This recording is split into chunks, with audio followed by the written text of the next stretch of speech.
Bienvenue. Alors, imaginez l'inauguration d'un nouveau bâtiment médical au Cameroun.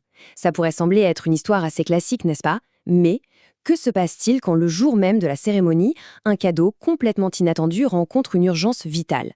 C'est l'histoire qu'on va découvrir aujourd'hui, une histoire de coïncidence si parfaite qu'on pourrait presque parler de miracle. Voilà la question qui est vraiment au cœur de tout ça. Comment un simple bâtiment, des murs et un toit, peut-il se mettre à sauver des vies avant même qu'on ait coupé le ruban? Pour le comprendre, il faut qu'on se transporte à Bafou, un jour bien précis, le 27 mai 2022. Tout commence ici, au Centre médical catholique Saint-Laurent de Bafou. C'est un lieu qui a une longue histoire, il a été fondé à la fin des années 60. Récemment, la congrégation des filles de la Sainte Famille de Bafoussam a pris les choses en main avec une mission très claire, redonner un nouveau souffle à ce centre.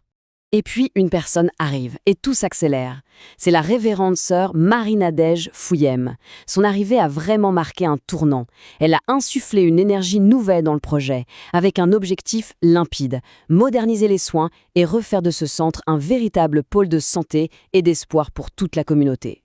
Bien sûr, un projet d'une telle ampleur a souvent besoin d'une étincelle, de quelqu'un dont le soutien va faire toute la différence. Et cette personne, cette figure centrale de notre histoire, c'est Mephonubong Dongmo, Justine. C'est elle, la grande marraine de l'événement. Et pour la remercier de son rôle absolument crucial, la toute nouvelle aile, maternité, chirurgie, pédiatrie, a été baptisée en son honneur. Une dédicace qui, on va le voir, va prendre un sens incroyable quelques heures plus tard. Et attention, son engagement ne date pas d'hier. Les témoignages la décrivent comme quelqu'un qui a toujours agi dans l'ombre, discrètement, pour aider sa communauté. Elle est mue par une véritable passion d'aider les autres. D'ailleurs, son nom d'anoblissement, Mephonubong, veut dire « passionné à faire le bien ». Ça ne s'invente pas. Et c'est là, précisément, que l'histoire prend une tournure absolument extraordinaire. Le jour même de l'inauguration, ce fameux 27 mai 2022, un événement complètement imprévu va transformer cette cérémonie en un moment qu'on n'est pas prêt d'oublier. Mais Fodongmo Justine n'est pas juste venue avec son soutien financier. Non, ce jour-là, elle est arrivée avec un cadeau en plus, un objet bien précis. Et elle ne pouvait absolument pas se douter que cet objet allait devenir une question de vie ou de mort, littéralement quelques minutes plus tard. Alors là, accrochez-vous, parce que la séquence des événements est juste stupéfiante. Premièrement, elle offre une couveuse néonatale, toute neuve. Au même moment, dans le centre, une femme est en train de donner naissance à des jumeaux prématurés. Le besoin est donc immédiat, critique. Et troisièmement, la couveuse, à peine arrivée et déballée, est mise en service d'urgence pour sauver la vie de ces deux nouveau-nés. On parle d'un miracle de synchronicité. Mais attention, si Mephonubong Justine a été l'héroïne de cette journée incroyable, il faut bien comprendre qu'elle n'était pas seule. Ce projet, c'est avant tout le fruit d'un effort collectif, c'est la victoire de toute une communauté qui s'est mobilisée. Il y avait du beau monde pour le prouver, notamment le représentant du ministère de la Santé, le docteur Takuju Tassamba Léon. Il a salué le travail de Mephonubong Justine, pas seulement pour Bafou, mais pour toute la région, et il a promis le soutien continu des autorités. La détermination de la révérende sœur Rose Chantal Diazet, la supérieure générale de la congrégation, a été tout aussi essentielle. C'est un peu la chef d'orchestre en coulisses, et sa vision a été la boussole de tout le projet.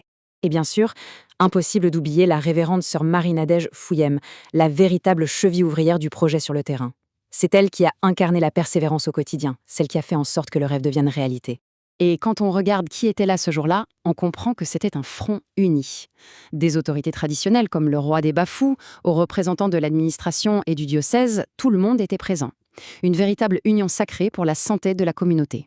Bon, on a cette inauguration incroyable, une communauté soudée, mais après, quelle est la vision pour l'avenir? Parce que cette journée, ce n'est pas une fin en soi, c'est en fait le début d'un tout nouveau chapitre pour le centre médical. L'ambition, elle est énorme, mais elle est très claire. Que le centre redevienne la référence médicale de toute la région, comme il l'était à sa grande époque dans les années 70. Il ne s'agit pas juste de refaire les murs, mais bien de restaurer une réputation d'excellence. Et ce ne sont pas que des paroles en l'air, la transformation est déjà en marche. Le centre propose maintenant des consultations spécialisées qui étaient difficiles à trouver avant, ophtalmologie, soins dentaires et même des interventions chirurgicales. Ça bouge et vite. Pour sa part, Mephonubong Dongmo Justine, évidemment très émue par cet hommage, a fait une promesse forte et personnelle. Elle s'est engagée à faire de cette maternité Sti Justine un véritable modèle d'excellence, liant son nom et son honneur au futur succès du centre. On termine donc sur cette pensée. Un bâtiment a été inauguré. Des vies ont déjà été sauvées avant même le coup d'envoi officiel. Une communauté est plus mobilisée que jamais. La question qui reste, ce n'est pas de savoir si ce centre va réussir, mais plutôt quelle sera la prochaine histoire d'espoir, le prochain petit miracle qui naîtra entre ces murs.